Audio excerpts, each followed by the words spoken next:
একদিন ওখানে ভয় দেখায় যে তুমি যদি তোমার জমি আমাকে লিখে না দাও তোমার বিরুদ্ধে 64 জেলায় মামলা হবে, এইভাবে বলে সে চলে যায়।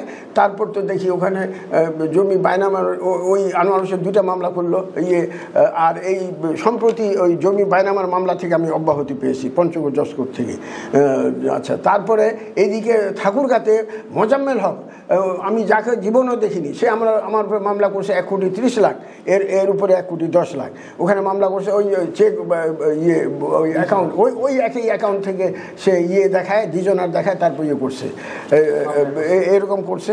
তারপরে ওইটা তো চলতেছে।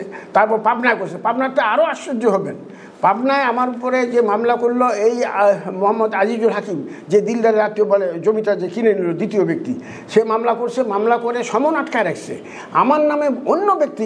বান্ডেল থাকলে প্রতি সেনমানিতে টাকা বাঁচবে। বিকাশ সেনমানি বান্ডেল কিনে জিতুন প্রতি লেনদেনে।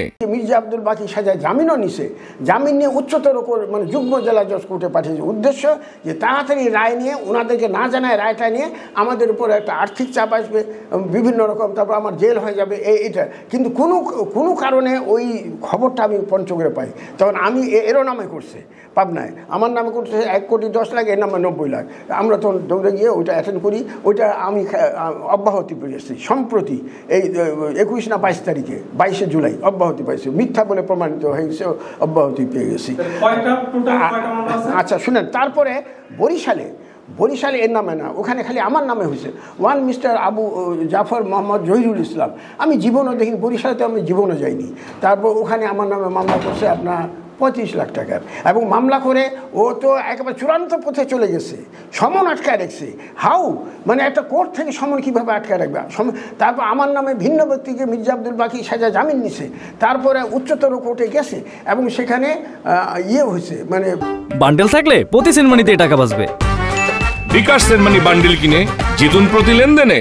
বিচার হয়ে গেছে আমার, ওখানে সাজা হয়ে গেছে না 1 বছর, আর 25 লাখ টাকার মামলা এরকম হয়েছে। তারপর তো ওইটা থেকে আমি রিসেন্টলি জামিন নিলাম।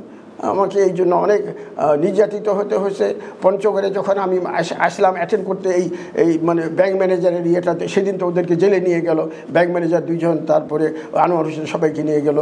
সেই দিন আমি তো খুব আনন্দে আছি, যেমনি হ্যাঁ বাইরে হতে যাই, তো ওই যে বরিশালের মামলাটার ওই ওয়ারেন পঞ্চগড় থানায় আসছে, আমাকে ধরে ফেললো কোর্টের প্রাঙ্গণ থেকে বের হওয়ার পথেই। হ্যাঁ শুভন, তো এরকম তখন আমাকে ধরে ফেললো। তো পঞ্চগড়ে আমি ছিলাম যে জেলখানা, ওখান থেকে আমি আবার বরিশালে চলে গেলাম, বরিশাল থেকে জামিন হয়ে গেছে। ওইটা জামিন নিলাম এই আপনার কত 14 তারিখে।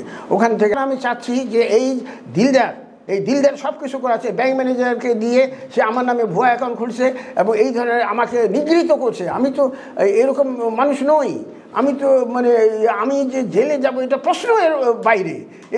এই ধরনের লোকের জন্য আজকে সমাজ থেকে এই সমস্ত ব্যক্তিকে নির্মূল করা দরকার।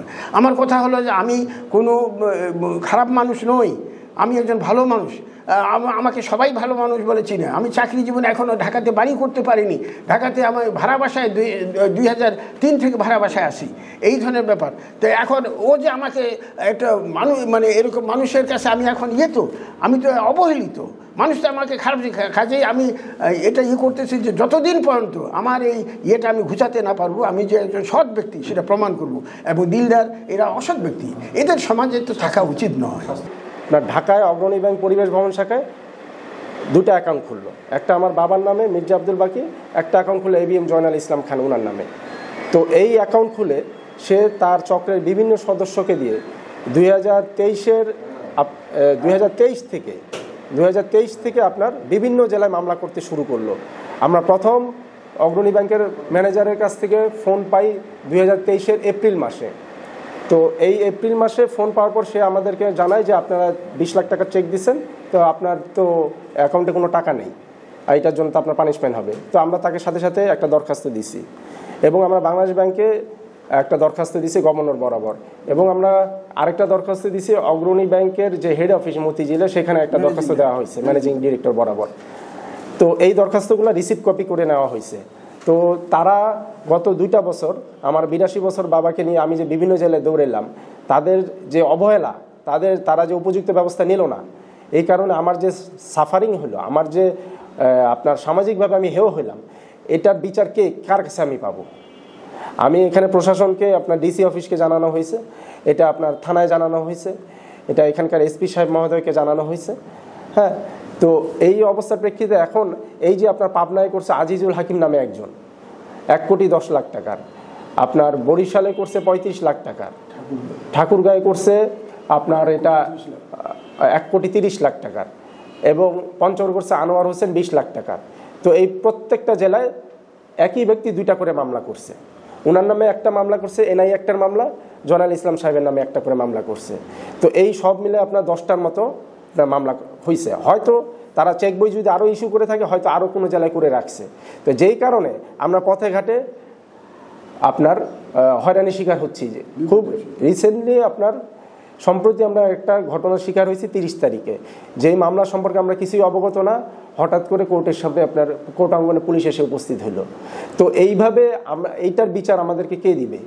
যে এইভাবে যে আপনার কোর্টের মাধ্যমে রায় হয়ে যাচ্ছে, আমি একটা দেশের স্বাধীন নাগরিক, আমি সমন পাওয়ার অধিকার রাখি না, আমার সম্পর্কে মামলা হলো। আমি যেই সব জেলায় আমরা মামলা হয়েছে আমরা শুনতে পারছি, সমন আসছে, আমরা প্রত্যেকটা জেলায় এটা ফেস হয়েছি, কিন্তু বরিশালের ঘটনায় আমাদেরকে সুযোগই দেওয়া হলো না, আমরা জানতেই পারলাম না। তাদের এই চক্রটা, এই যে কোর্টে এই চক্র ঘোরাঘুরি করতেছে, এই চক্রকে অবিলম্বে বিচারের আওতায় আনা দরকার।